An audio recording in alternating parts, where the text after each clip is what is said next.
Welcome everyone. ये video हम इसलिए बना रहे हैं ताकि हम जो है अपने स्टूडेंट्स को या उनके पेरेंट्स को गाइड कर सके कि उनको कौन सा मैथ्स लेना है 10th स्टैंडर्ड में। बेसिक के लिए उनको ऑप्ट करना है या फिर स्टैंडर्ड मैथ्स के लिए ऑप्ट करना है। अभी जैसे स्कूल चालू होंगे तो विद इन अ वीक और 10-15 डेज़ या और मंथ के अंदर अंदर जो है आपकी चॉइस फिलिंग स्टार्ट हो जाएगी स्कूल में। तो आपको कौन सा मैथ्स सिलेक्ट करना है उसके ऊपर हम लोग गाइड करने के लिए ये वीडियो जो है हम बना रहे हैं। देखो बेस्ट जो है वो दो टाइप के हैं, स्टैंडर्ड और बेसिक। लेकिन स्टूडेंट इसको सिलेक्ट करते समय कुछ फंडामेंटल मिस्टेक्स कर देते हैं। वो मिस्टेक्स क्या है वो हम आज की वीडियो में डिस्कस करेंगे। पहले हम बात करते हैं स्टैंडर्ड और बेसिक मैथ्स की। अगर हम लोग स्टैंडर्ड मैथ्स की बात करें तो दोनों में पहले हम डिस्कस करते हैं सिमिलैरिटी क्या है। सिमिलैरिटी है उनकी बुक्स में, मतलब बुक्स जो होगी वो सेम ही है। जो NCERT की टेक्स्ट बुक है मैथ्स की वो दोनों में एप्लीकेबल है, स्टैंडर्ड में और बेसिक में। सिलेबस भी सेम है, क्लास तो सेम है ही, और जो टीचिंग पैटर्न होगा वो आपको सेम ही रखना है। टीचिंग पैटर्न का मतलब जो यूनिट वाइज प्रिपरेशन हम करते हैं वो आपको सेम तरीके से करनी है, चाहे आप बेसिक मैथ्स सिलेक्ट करो या फिर आप स्टैंडर्ड मैथ्स सिलेक्ट करो। डिफरेंस क्या है? डिफरेंस थोड़ा बहुत जो है एग्जामिनेशन में, जैसे कि अगर हम बात करें, पहले मैं इस पे बात करूँगा वेटेज पे। वेटेज जो है स्टैंडर्ड मैथ्स में जो है इजी चैप्टर्स की कम होती है। इजी चैप्टर्स एग्जांपल हम ले लेते हैं स्टैटिस्टिक्स। स्टैटिस्टिक्स की वेटेज स्टैंडर्ड मैथ्स में 6 मार्क्स है और बेसिक मैथ्स में वो 14 मार्क्स है। फिर प्रोबेबिलिटी की बात करते हैं जो कि एक इजी चैप्टर है, एक ही फॉर्मूले पे पूरा चैप्टर बेस्ड है, तो उसकी वेटेज स्टैंडर्ड मैथ्स में अराउंड 5 मार्क्स है, ठीक है, और बेसिक मैथ्स में ये 12 मार्क्स का है। तो बोर्ड क्या करता है, वो बच्चों को एक ऑप्शन देता है ताकि एटलीस्ट वो इजी चैप्टर को करके सब्जेक्ट को क्लियर कर सके। ये उनका मेन ऑब्जेक्टिव है, ठीक है। तो बेसिक मैथ्स जो है वो उन स्टूडेंट्स के लिए है, अगर आपको लगता है कि मैथ्स का आपको फोबिया है then you can select basic maths. और अगर आपको कुछ पढ़ाई में फॉलो करना है और आप साइंस लेना चाहते हो और अपना एक स्टैंडर्ड मेंटेन करना है then you go for standard maths. Preparation level जो है उसमें दोनों में डिफरेंस ये होगा कि हम लोग जो है सब टाइप, जैसे हम लोग स्टैंडर्ड मैथ्स की प्रिपरेशन कर रहे हैं तो हम सब चैप्टर्स को इक्वल इंपॉर्टेंस देंगे और प्रिपरेशन जो है वो एकदम अच्छे से करेंगे। जबकि अगर आप इसमें लोगे आप बेसिक मैथ्स में, तो बेसिक मैथ्स में जैसा मैंने समझाया आपको इजी चैप्टर्स की वेटेज ज़्यादा है, तो स्टूडेंट्स को हम एडवाइस करते हैं कि पहले आप इजी चैप्टर कर लो और अपना जो है पासिंग मार्क्स स्कोर कर लो। डिफ़िकल्टी लेवल दोनों में डिफरेंट है। और एनालिटिकल क्वेश्चंस, यानी जो एनालिटिकल क्वेश्चन हम उसको बोलते हैं, जो नॉन टेक्सुअल क्वेश्चंस होते हैं, वो ज़्यादातर स्टैंडर्ड मैथ्स में ज़्यादा आते हैं और बेसिक मैथ्स में वो कम आते हैं। अगर बेसिक मैथ्स कौन सिलेक्ट करता है, देखो अगर कोई स्टूडेंट कॉमर्स, आर्ट्स या मेडिसिन में PCB ग्रुप ले रहा है, फिजिक्स, केमिस्ट्री, बायो, तो वो बेसिक मैथ्स सिलेक्ट करता है। और स्टैंडर्ड मैथ्स इंजीनियरिंग लाइन के लिए होता है, उसका मेन इंजीनियरिंग, NDA और आर्किटेक्ट जो है वो उसका मेन जो है फोकस हो। जिन स्टूडेंट्स का उनको जो है स्टैंडर्ड मैथ्स को सिलेक्ट करना है। इसको और डिटेल में हम लोग अभी डिस्कस करते हैं। स्टैंडर्ड मैथ्स में अगर हम बात करें, मैथ्स को बात करें तो देखो दो मैथ्स है, स्टैंडर्ड और बेसिक। स्टैंडर्ड मैथ्स में आफ्टर 12th आप क्या कर सकते हैं, आप इंजीनियरिंग या डिप्लोमा कर सकते हैं। आर्किटेक्चर जो है उसको सिलेक्ट कर सकते हैं, NDA है, NID यानी नेशनल इंस्टीट्यूट ऑफ डिज़ाइन है, और BSc कर सकते हैं। BSc फिजिक्स, केमिस्ट्री और मैथ्स, इन सब में आप BSc कर सकते हैं। बेसिक मैथ्स लेके आप MBBS कर सकते हैं, फार्मेसी कर सकते हैं, BSc करते हैं। अब इसको थोड़ा हम लोग जो है थोड़ा डिटेल में डिस्कस करते हैं। दोनों में मैथ्स लेने के बाद कौन सी दोनों स्ट्रीम्स जो है आपके लिए बेटर रहेंगी। जैसे कि स्टैंडर्ड मैथ्स है, स्टैंडर्ड मैथ्स नॉर्मली स्टूडेंट्स लेते हैं अगर उनको इंजीनियरिंग लाइन में इंटरेस्ट है। जेई की जो जेई अगर हम क्लियर करते हैं तो उसके बाद IIT, NIT या IIIT के कॉलेजेस में हमें एडमिशन मिलती है, या फिर स्टेट बोर्ड के जो कॉलेजेस होंगे उनमें हमें एडमिशन मिलती है। तो ये सब इंजीनियरिंग है। इंजीनियरिंग में सारे हमारे स्ट्रीम्स आ गई, जैसे कि मैकेनिकल है, computer science, IT, chemical engineering, electronics, तो ये सारे के सारे जो डिविजन्स हैं वो इंजीनियरिंग में आते हैं। फिर आर्किटेक्चर है, वो भी हम स्टैंडर्ड मैथ्स लेके करते हैं। बीएससी है, एनडीए है,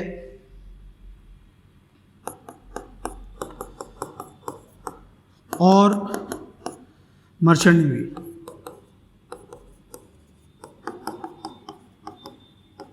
ये सब जो स्ट्रीम्स हैं वो स्टैंडर्ड मैथ्स में आती हैं। बेसिक मैथ्स में आप ले सकते हो, उसमें आप कर सकते हो एमबीबीएस, बीडीएस, यानी ये सब मेडिकल रिलेटेड लाइन्स हैं, बीडीएस, बीएचएमएस, बीएएमएस, ठीक है। कॉमर्स कर सकते हो, कॉमर्स के बाद आप बीकॉम, बीबीए, बीसीए, एलएलबी, ये सब कर सकते हो। आर्ट्स में भी आप लिटरेचर, एलएलबी, बीएसडब्ल्यू यानी बैचलर इन सोशल वर्क, ये कर सकते हो। अब एक जो इम्पोर्टेंट पॉइंट और है वो डिस्कस करना है कि क्या हम लोग स्विच कर सकते हैं स्टैंडर्ड से बेसिक। तो एक चीज़ मैं बता दूं, ये जितने भी स्ट्रीम्स हैं बेसिक की, आप स्टैंडर्ड से ले सकते हो। स्टैंडर्ड से आप सारी स्ट्रीम्स कर सकते हो। अगर आपके स्टैंडर्ड मैथमेटिक्स लिया तो आप एमबीबीएस कर सकते हो, फार्मेसी कर सकते हो, बीएससी, कॉमर्स, ये सब आप कर सकते हो। तो मेरा कहने का मतलब है कि if you are targeting any professional course कौन से होते हैं? एमबीबीएस, इंजीनियरिंग, सीए, फार्मेसी, ठीक है, ये सारे जो है एमबीए, तो उसके लिए आप वो बेटर होगा कि आप स्टैंडर्ड मैथ्स ही लो, क्योंकि स्टैंडर्ड से आप जितने भी बेसिक के ऑप्शन है वो ले सकते हो, लेकिन बेसिक से स्टैंडर्ड ले सकते हो, वो ऑफिशियली तो नहीं है। अगर आपको बेसिक से स्टैंडर्ड लेना है तो एग्ज़ाम देने के बाद 10th बोर्ड का आपने अगर एग्ज़ाम दे दिया है तो आप बेसिक से स्टैंडर्ड स्विच नहीं हो सकते। अगर इसको आप स्विच करना है आपको, तो स्कूल की अथॉरिटीज़, जब बोर्ड जो है आपका एक बार दोबारा टेस्ट लेगा, एक पेपर देगा जो स्टैंडर्ड मैथ्स का होगा, और वो आपको क्लियर करना ज़रूरी है। तो ये दोनों में डिफरेंस है। डिफरेंस फिर दोबारा देख लो, स्टैंडर्ड से you can take any subject या any stream related to basic maths. जो बेसिक मैथ्स में जितनी भी स्ट्रीम्स आती हैं, स्टैंडर्ड से आप उसमें बेसिक में स्विच हो सकते हो। पर बेसिक से स्टैंडर्ड में स्विच होना है तो आपको फिर 10th के बाद जुलाई में जो एग्ज़ाम होता है वो स्टैंडर्ड मैथ्स का क्लियर करना पड़ेगा, तो ही आप जो है उसको स्टैंडर्ड मैथ्स की जो स्ट्रीम्स हैं या उसकी जो लाइंस है उसको आप सिलेक्ट कर सकते हो। हम आगे देखते हैं। बेसिक मैथ्स में अगर हमें प्रिपरेशन करनी है तो उसको अंडर एस्टिमेट नहीं करना है। It is not easy mathematics. सिर्फ इतना है कि हाँ, जो ईजी चैप्टर्स हैं उनकी वेटेज ज़्यादा है, ताकि स्टूडेंट जो है अपने पासिंग लेवल तक पहुंच सके। बाकी स्कोर करना जो है दोनों में ऑलमोस्ट सेम ही है, ठीक है। क्वेश्चंस उनमें जो होंगे वो हाई क्वालिटी ही होंगे, ठीक है, और कॉन्सेप्ट बेस्ड भी होंगे ही होंगे दोनों में, चाहे वो बेसिक हो या फिर स्टैंडर्ड मैथ्स में हो। अगर हम बेसिक मैथ्स की बात करें, देखो रिमेंबरिंग मतलब ये इजी क्वेश्चंस हैं जो कि 32 मार्क्स के आते हैं। इसमें थ्योरम हो गया, फर्स्ट चैप्टर है मैथमेटिक्स का जो कि एकदम इजी है, फिर स्टैटिस्टिक्स है, प्रोबेबिलिटी है, ठीक है, फिर ये है हमारा क्वाड्रेटिक इक्वेशंस है। ये इजी चैप्टर्स हैं जिनकी वो इसमें आ जाएंगे रिमेंबरिंग में। अंडरस्टैंडिंग यानी एवरेज चैप्टर्स हो गए, लाइक अरिथमेटिक प्रोग्रेशन है। एप्लीकेशन टाइप क्वेश्चंस जो है ज़्यादातर ट्रिग्नोमेट्री में से आएंगे, जो कि ट्रिग्नोमेट्री का लेवल थोड़ा हाई है। और लास्ट एनालिटिकल जो क्वेश्चंस होंगे उनमें ज़्यादातर हम लोग बोल सकते हैं ये जो एरिया रिलेटेड टू सर्कल्स है, और ये है सरफेस एरिया और वॉल्यूम, उस टाइप के क्वेश्चंस जो है वो आएंगे। ये हम बात कर रहे हैं किसके? बेसिक मैथ्स की। अगर स्टैंडर्ड मैथ्स में देखें हम लोग, तो स्टैंडर्ड मैथ्स वैसे तो अगर आप पीसीएम ग्रुप ले रहे हो 12th में, फिजिक्स, केमिस्ट्री और मैथ्स, तो आप स्टैंडर्ड मैथ्स लेना है। लेकिन इन केस आपका टारगेट जो है वो बायोलॉजी में मेडिकल को लेके है, तो एक चीज़ ध्यान रहे, चाहे आप बायोलॉजी ले रहे हो, हमारी सजेशन यही है कि आप स्टैंडर्ड मैथ्स लो, ताकि आपका जो लेवल है वो मेंटेन रहे। कॉमर्स में अगर सीए कर रहे हो, जेई, नीट, गुडसेट, ये सब प्रिपरेशन करनी है, एनडीए करना है, तो you should go for standard maths, basic maths अगर आपको पता है कि आपको आर्ट्स लेना है, बीकॉम करना है, ठीक है, और अगर मैथ्स फोबिक हो, मैथ्स से डर रहे हो आप, तो ज़्यादा एडवेंचरस बनने की ज़रूरत नहीं है, स्टैंडर्ड मैथ्स लेने की ज़रूरत नहीं है। You should take basic maths. अपनी लिमिटेशंस को आप रिकॉग्नाइज करते हुए जो है वो आप बेसिक मैथ्स को सिलेक्ट कर सकते हैं। अगर आप प्रिपरेशन कर रहे हो स्टैंडर्ड मैथ्स है, हम अपने ऑफलाइन कोर्सेज में टेक्स्ट बुक तो हम करवाते ही हैं, ठीक है, सारे न्यूमेरिकल्स जो टेक्सचुअल होंगे या फिर एग्जाम्पलर होगी उसमें से हम करवाएंगे। RD शर्मा, RS अग्रवाल, आप दोनों में से कोई भी एक बुक सिलेक्ट कर सकते हो। RD शर्मा हम लोग रिकमेंड करते हैं क्योंकि वो एक कॉम्प्रिहेंसिव बुक है, ठीक है, इजी से लेकर डिफ़िकल्ट लेवल के सारे क्वेश्चंस उसमें आ जाते हैं, ठीक है। फिर आपको प्रिपरेशन करनी है तो review your incorrect answers is a fundamental necessity of getting better. तो आप अपने जो है प्रिपरेशन करते रहो, जितना हो सके उतना उसको प्रैक्टिस करो। अगर आप कोई क्वेश्चन गलत करते हैं तो उसको सुधारो, और थियरी को ज़्यादा पढ़ो, क्योंकि जितना आप थियरी पढ़ोगे उतनी आपकी एक्यूरेसी बढ़ेगी। टेस्ट सीरीज़ को फॉलो करो और क्वेश्चन पेपर्स को सॉल्व करो ताकि आप देख सको कि आप टाइम लिमिट में अपना पेपर सॉल्व कर सकते हो या नहीं।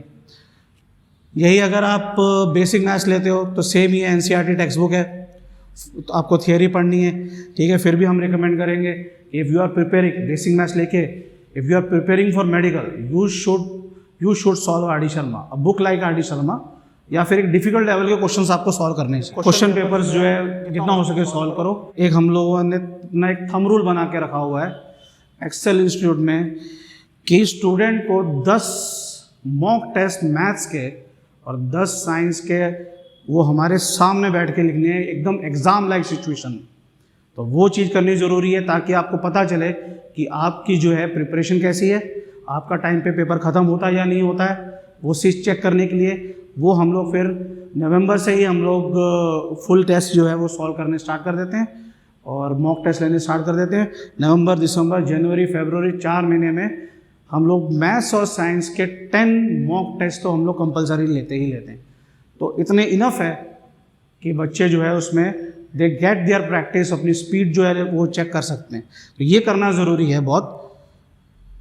अगर भगवान ना करे आप मैथ्स में फेल हो जाते हो, आपने स्टैंडर्ड मैथ्स लिया फेल, देखो होने को कुछ भी हो सकता है, चलते आदमी पे बिजली भी गिर जाती है, ठीक है, और वो फिर कहीं का नहीं रहता। वही हाल है यहाँ। अगर आपका लेवल नहीं है लेकिन आपने स्टैंडर्ड मैथ्स ले लिया है तो वो आगे बहुत डिफ़िकल्ट होगा। उसको कैसे चेंज करना है ये मैं आपको आगे बता ही चुका हूँ। अगर आप फेल हो जाते हो तो फिर बोल सकते हैं हम लोग कि इम्प्रॉपर सिलेक्शन ऑफ सब्जेक्ट होगा। इसलिए स्टूडेंट को डिसाइड करना है, उनके पेरेंट्स को डिसाइड करना है कि उनकी लिमिटेशन क्या है और उसके हिसाब से उनको जो है मैथ्स को सिलेक्ट करना है। हमारा पैरामीटर क्या है कि अगर कोई स्टूडेंट में कैपेबिलिटी है कि ही और she can solve mathematics for 2.5 hours daily, 50 to 100 questions daily of maths, if he और शी, अगर कोई स्टूडेंट इसके लिए कैपेबल है तो वो स्टैंडर्ड मैथ्स को ऑप्ट कर सकता है। लेकिन अगर स्टूडेंट फोबिक है मैथ्स से, अननेसेसरीली डरते हैं, कोई साइकोलॉजिकल उनमें क्या कहते हैं कुछ डर है इस चीज़ का मैथ्स का, तो आप स्टैंडर्ड मैथ्स मत लो, यू ऑप्ट फॉर बेसिक, ठीक है, और अपना जो है पास होने की सोचो। और अगर एक प्रोविज़न ये भी है जैसा कि हम लोग जो है डिस्कस कर चुके हैं कि आप स्टैंडर्ड से बेसिक भी जा सकते हो, बेसिक से स्टैंडर्ड भी जा सकते हो, वो हम लोगों ने पहले आपको एक्सप्लेन कर दिया हुआ है, ठीक है। और कोई आपकी क्वेरी हो तो आप जो है हमारा जो डिस्क्रिप्शन लिंक है उसमें नीचे आप क्लिक कर लो, उसमें कुछ क्वेरीज FAQs हमने दिए हुए हैं, या फिर हमें ऑफलाइन आके मिलो। हमारा नंबर यही है 9824042421। आई होप ये वीडियो आपको पसंद आया होगा और आपके डाउट्स जो है वो क्लियर हो गए होंगे।